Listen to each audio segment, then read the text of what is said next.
Hello students, তোমাদের সকলকে স্বাগত জানিয়ে আজকের ভিডিও শুরু করছি। আজকের ভিডিওর বিষয় ষষ্ঠ শ্রেণী গণিত দ্বিতীয় পর্যায়ক্রমিক মূল্যায়ন 2025 নমুনা প্রশ্নপত্র। চলো বেশি দেরি না করে ভিডিওটি শুরু করা যাক। কি বলা হয়েছে 1 নম্বরে অঙ্কে? 800 এর 10% সমান কত? তাহলে 800 কি করেছি দেখো, 800 এর মানে কি গুণ, এর মানে গুণ। 10% মানে কি 10 তার নিচে 100। এইবারে 100 নিচে 100 আর উপরে 800 কেটে গেল, রইল 8 গুণিত 10 সমান সমান 80। ঠিক আছে, তাহলে 800 10% হচ্ছে 80। আচ্ছা, 2 নম্বর অঙ্কটি হলো 7 সংখ্যাটিকে ট্যালিমার্কে প্রকাশ করো। তাহলে এখানে দেখো, প্রথমে 4টা দাগ দিয়ে 5 কিভাবে করেছি, এই যে 1 2 3 4, তারপরে এইখান থেকে এখানে কোনাকুনি কেটে দিলাম, তাহলে হয়ে গেলো 1 2 3 4 5 আর 6 7। তাহলে 7কে আমি ট্যালিমার্কে প্রকাশ করলাম। এইবারে বলা হয়েছে 3 নম্বর অঙ্কটি -15 এর পরম মান কত? পরম মান বলতে আমরা বুঝি কোনো সংখ্যা চিহ্ন বর্জিত মান, মানে কোনো চিহ্ন না থাকলে সেই মানকে বলা হবে পরম মান। এখানে মাইনাস না থাকলে হবে 15, তাহলে -15 এর পরম মান 15। 4 দুই মুখ খোলা পাইপের কয়টি তল? এখানে একটু কাটাকাটি হয়েছে, এখানে নিরেট ভেবে উত্তরটি করা হয়েছিল, দুই মুখ খোলা বলা হয়েছে, তাহলে এর একটি তল হবে। তখন দুই মুখ খোলা হলে একটি, আর যদি দুই মুখ বন্ধ বা নিরেট পাইপ হতো তাহলে দুটি তল হতো। তাহলে দুই মুখ খোলা পাইপের একটি তল, সেটা হচ্ছে বক্রতল, একটি বক্রতল। ঠিক আছে, এই কাটাকাটিটা একটু বুঝে নিও এখানে। ঠিক আছে, এটা হচ্ছে একটি তল, সেটি হচ্ছে বক্রতল। 5 নম্বরে অঙ্কটি বলা হয়েছে 20 মাইনাস -5-এর মান কত? তাহলে এখানে 20টা 20 রইল, আর এই মাইনাসটা প্লাস করলে এইখানে ভিতরের এটা বিপরীত হয়ে যাবে, -5-এর বিপরীত +5।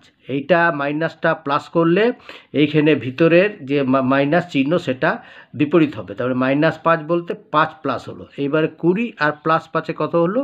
+25, মানে 25। আচ্ছা, এইবারে -8 মিটার ওপরে ওঠা এর বিপরীত রাশি কি?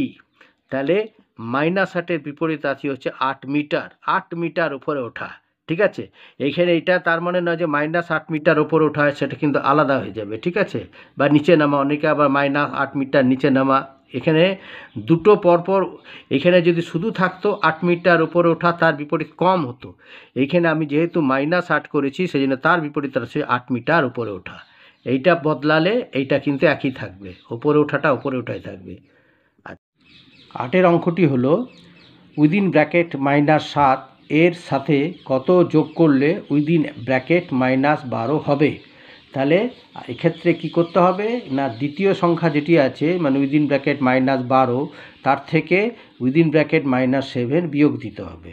তাহলে সেটাই করা হলো, -12 -7 সমান, এবারে -12টা -12 রইল, আর এই যে মাইনাস বিয়োগের যে মাইনাস, সেটি কি করা হলো, প্লাস করা হলো, এবং আর এটা -7 এটা প্লাস করলে এটার বিপরীত সংখ্যা বসে যাবে, তাহলে হয়ে গেল +7।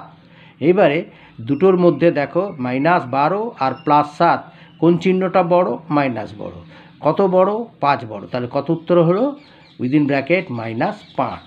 আচ্ছা, এবার 9-এর অঙ্কটা হচ্ছে 0.12 দুইয়ের মাথায় পৌনঃপুনিক বিন্দু কে সামান্য ভগ্নাংশে প্রকাশ করো। আবার বলছি দেখো, 0.12 দুইয়ের মাথায় পৌনঃপুনিক বিন্দু কে সামান্য ভগ্নাংশে প্রকাশ করো। এক্ষেত্রে আমরা অঙ্কটা কি করব, অঙ্কটি যেটা আছে লিখলাম। এইবারে এই যে লবের ঘরে পরিপূর্ণ সংখ্যাটি কি থাকে, যদি চিহ্ন দুটো মানে পৌনঃপুনিক চিহ্ন এবং দশমিক চিহ্ন উঠিয়ে দিই, তাহলে হবে 012 মানে 12। ঠিক আছে, তাহলে 012 মানে খালি 12, তাহলে 12, এখানে 12, তার মাইনাস এইখানে অনাবৃত অঙ্ক কোনটি, অনাবৃত সংখ্যা, সেটিকে বিয়োগ দিতে হবে। অনাবৃত সংখ্যা হচ্ছে 1, 1-এর মাথায় পৌনঃপুনিক বিন্দু নেই, সেটিকে বিয়োগ দিতে হবে। তাহলে 12 - 1 বাই, এটা লবের ঘরে। এবার হরের ঘরে অনাবৃত অঙ্ক কটি আছে? কটি অঙ্ক আছে? একটি অঙ্ক, মানে একটি নয়।